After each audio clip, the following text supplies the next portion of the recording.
You understand? Giờ understand. Lỗi của tôi. I give her key. Yeah, yeah. I'm so sorry. Sorry. And now she where is she? 안에 혼자 있었는데 어떤 여자가 갑자기 문을 열고 들어왔어요. 여자가 아직도 키를 가지고 있는. 제가 베트남 다낭여행 갔을 때 숙소에서 쉬고 있었거든요. 그냥 침대에 누워서 휴대폰 하고 있었어요. 근데 갑자기 문 밖에서 막 딸그락딸그락 소리가 들리는 거예요. 약간 카드키 찍는 소리가 들리더라고요. 그래서 처음에는 아, 방을 착각했나 보다 생각했어요. 어차피 방이 다르면은 카드키 찍어도 문이 안 열리잖아요. 근데 계속 뭔가 밖에서 소리가 나길래 조금 그냥 긴장된 상태로 문 쪽을 보고 있었습니다. 근데 갑자기 문이 열리는 거예요. Sorry, can I see if there's something over? I left my like a brick and a cable. No, I No? don't have. I haven't seen yet. Okay, can I have a quick look? It's like a iPhone cable. Yes. 근데 지금까지 22개 나라를 여행했지만 진짜 이런 적은 처음이었어요. 문이 열리고 한 여자가 서 있더라고요. 저랑 눈이 마주쳤고 저도 놀라고 그 사람도 놀라고 그 여자가 말하기를 본인이 어제 전날 여기서 묵었대요. 근데 여기에 충전기를 두고 온 것 같아서 직원한테 말을 했더니 직원이 키를 줬다는 거예요. 그러니까 숙소 직원이 오늘 이 방이 체크인 됐는지 안 됐는지도 확인 안 하고 그냥 전날 투숙객이라고 하니까 그냥 키를 줘버린 거예요. 진짜 황당하죠? 근데 문제는 저는 이 사람이 거짓말을 하는 건지 아니면 진짜 전날 투숙객인 건지 알 방법이 없더라고요. 일단 없다고 했는데 본인이 방 안에 직접 확인해봐도 되냐고 하더라고요. 일단 제가 짐을 다 풀지는 않은 상태여서 뭐 그러라고 하기는 했는데 나중에 생각해보니까 진짜 무섭더라고요. 만약에 제가 샤워 중이었다면 아니면 뭐 자고 있었더라면 아니면은 뭐 숙소에 제 뭐 귀중품이 널려 있었더라면은 이거는 진짜 단순히 해프닝이 아니라 조금 큰일 날 뻔한 상황이라고 생각이 들더라고요. 그래서 제가 프론트 가서 따졌거든요. 근데 일단 숙소 직원이랑 영어가 통하지 않았어요. 그래서 제가 막 번역기로 베트남어로 번역해서 보여줬거든요. 아니 근데 직원이 그냥 약간 슬슬 웃으면서 쏘리 이러는 거예요. 약간 미안해 별일 아닌데 왜 그래 아무 일 없었잖아 뭐 약간 이런 스탠스? 그래서 더 화났어요. 근데 놀랍게도 사실 이런 일 숙소에서 종종 발생해요. 심지어 5성급 호텔에서도 발생을 합니다. 제가 묵었던 숙소는 숙소 안에 이중 잠금 장치가 되어 있지 않아서 그냥 카드키만 찍으면은 바로 열리는 구조였습니다. 다음 날이 제가 한국 돌아가는 날이어서 이 시간에 방을 옮기기도 애매하고 다른 숙소 잡기도 애매해서 그냥 문 앞에 의자 밀어놓고 잤어요. 그래서 오늘은 제가 22개국을 여행을 하면서 여행을 할 때 주의해야 될 점과 어떻게 하면 내 안전을 지키면서 여행할 수 있는지 그 5가지 방법을 여러분들한테 소개해드리겠습니다. 첫 번째, 동남아나 유럽의 저가 호텔은 숙소 안에 보조 잠금 장치가 없는 곳이 생각보다 많아요. 그래서 저는 이번 여행부터는 그 휴대용 도어 잠금 장치를 챙겼습니다. 이거 2,000원 정도밖에 안 하거든요, 쿠팡에서. 부피도 작고 무게도 안 나가니까 여러분 꼭 챙기세요. 제가 영상에다가 제품 태그해 두겠습니다. 되게 특이하게 생겼죠? 이 길게 생긴 거를 문 안쪽 홈에 걸어주면 됩니다. 그리고 나서 요 반원 모양의 홈이 있는데 이거를 이렇게 끼워주세요. 근데 이렇게만 하면 문을 세게 열면 문이 열릴 수가 있거든요. 그래서 요 원 안에 이 나사를 끼워주면 됩니다.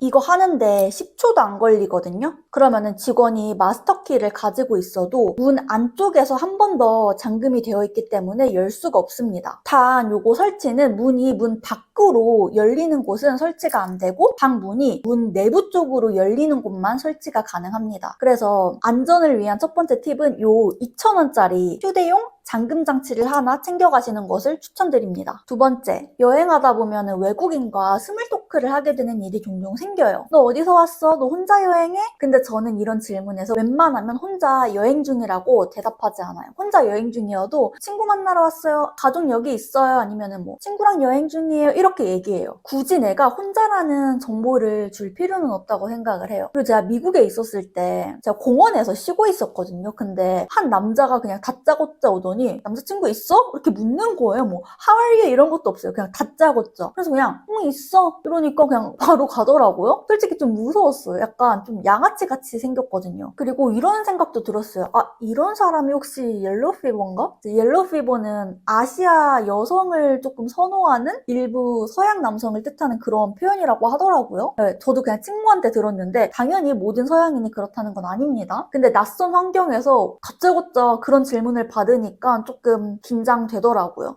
그리고 또 가끔 나이 많은 남성분들이 사진 찍자고 하는 경우도 있거든요. 예전에 여행을 많이 안 해봤을 때는 나랑 사진 찍자고 하네 하고 찍었거든요. 근데 곰곰이 생각해보니까 저 사람들이 나랑 왜 사진 찍자고 하는지도 모르겠고 뭐 친해진 거면 모르겠어요. 그냥 진짜 뭐 웨이팅하고 있는데 갑자기 뭐 사진 찍자거나 이런 경우가 있었습니다. 그래서 다시 생각해보니까 제 얼굴이 어디에 어떻게 쓰일지 모르는 거잖아요. 그래서 요즘에는 라포가 형성되어 있지 않은 사람이 사진 찍자고 하면은 사진 찍는 거 안 좋아한다 하고 정중하게 거절을 합니다. 세 번째, 저는 숙소 고를 때 나름의 기준이 있어요. 일단 평점은 8점이 넘어야 되고 리뷰수는 100개 이상인 곳으로 고르고 있습니다. 이 정도면은 웬만해서는 실패하지 않겠다고 생각을 했거든요. 근데 이 기준을 지켜도 실패한 적이 있어요. 사이트에서 되게 극찬을 받았던 숙소였거든요. 사진도 너무 예쁘고 인테리어도 감성적이고 그래서 제가 기대를 정말 많이 했어요. 근데 막상 가보니까 화장실에 변기 커버가 없고 뜨거운 물은 뭐 제대로 나오지도 않고 개미가 수백 마리고 숙소는 예뻤는데 진짜 잠을 자기에는 너무너무 불편한 환경이었어요. 그래서 너무 이상한 거예요. 이 숙소 극찬하는 사람이 되게 많았는데 그래서 다시 사이트에 들어가니까 진짜 거의 99%가 거의 서양인이더라고요. 그리고 제가 실제로 투숙을 했을 때도 투숙객 100%가 서양인이었고 99%가 20대, 30대 약간 힙한 그런 서양인이었습니다. 동양인은 한 명도 없었어요. 그래서 그때 제가 알았죠. 아, 평점이 높다고 해서 나한테 좋은 숙소는 아닐 수 있겠다. 젊고 힙한 서양 여행자들한테는 뭐 감성 있고 되게 자유로운 공간일 수 있었겠지만 저한테는 기본적인 그런 편의시설이 너무너무 부족했습니다. 그리고 또 유럽에서는 대마초가 합법인 곳들이 굉장히 많잖아요. 그러면은 숙소 바로 옆에 만약에 대마초 가게가 있다고 하면은 유럽 사람들한테는 너무 자연스럽고 일상적인 풍경일 수 있겠지만 또 대마초가 합법이 아닌 우리나라 사람한테는 되게 그것도 무섭게 다가올 수가 있어요. 또 혼자 여행을 하면은 호텔에서 자기가 어렵잖아요. 근데 유럽 같은 경우에는 도미토리도 1박에 막 10만 원씩 하니까 어쩔 수 없이 도미토리를 잡을 수밖에 없어요. 근데 특히 유럽은 혼성 도미토리가 정말 많거든요. 그래서 예약할 때 혼성인지 여성 전용인지 이것도 꼭 확인하는 거 너무너무 중요합니다. 저는 그래서 이후로 숙소를 고를 때 나랑 비슷한 문화권의 사람이 리뷰가 괜찮은지 이걸 꼭 확인을 하고 있어요. 그래서 여러분들도 숙소 고르실 때 단순히 평점만 보지 말고 한국인의 리뷰도 좋은지 혹은 한국인 리뷰가 없다면 나랑 비슷한 문화권을 가진 동양인의 리뷰가 좋은지 이것도 꼭 한번 체크해 보시길 추천드리겠습니다. 네 번째, 여행하다 보면은 혼자 가기 조금 애매한 곳들이 있어요. 예를 들어서 뭐 유명한 클럽이라든지 아니면 뭐 외곽 지역, 뭐 밤에만 열리는 뭐 야시장, 뭐 현지인들만 가는 핫플.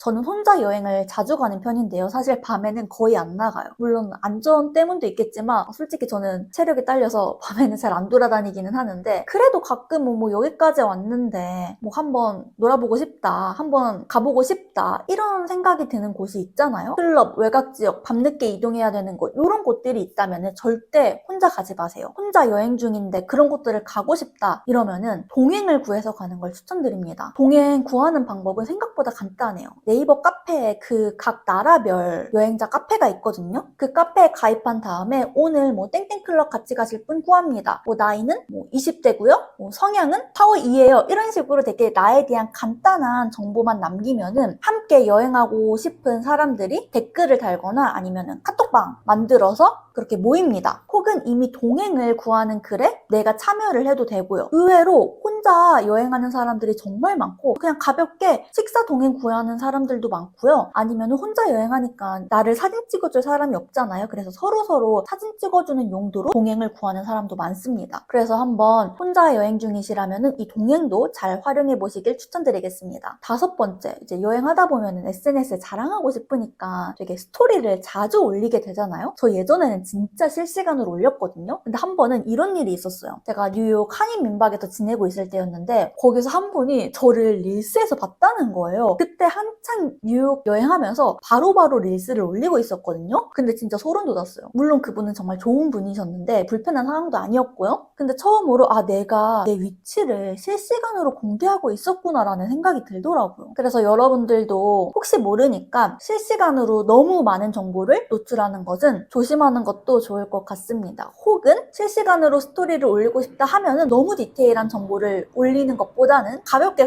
올리시면 어떨까 싶어요. 사실 여행은 아무도 나를 책임져 주지 않는 환경이잖아요. 내가 나를 지켜야 됩니다. 그렇기 때문에 즐겁게 여행을 하기 위해서는 조금 더 신중하고 조심할 필요는 있는 것 같아요. 특히 혼자 여행을 하고 있다면은 꼭꼭꼭 오늘 제가 알려드린 내용 꼭 기억하셔서 적용해 보시면 좋겠습니다. 그래야 여행에 대한 추억이 끝까지 기분 좋게 남을 수 있겠죠? 여러분만의 안전한 여행 팁이 있다면 댓글로 알려주세요.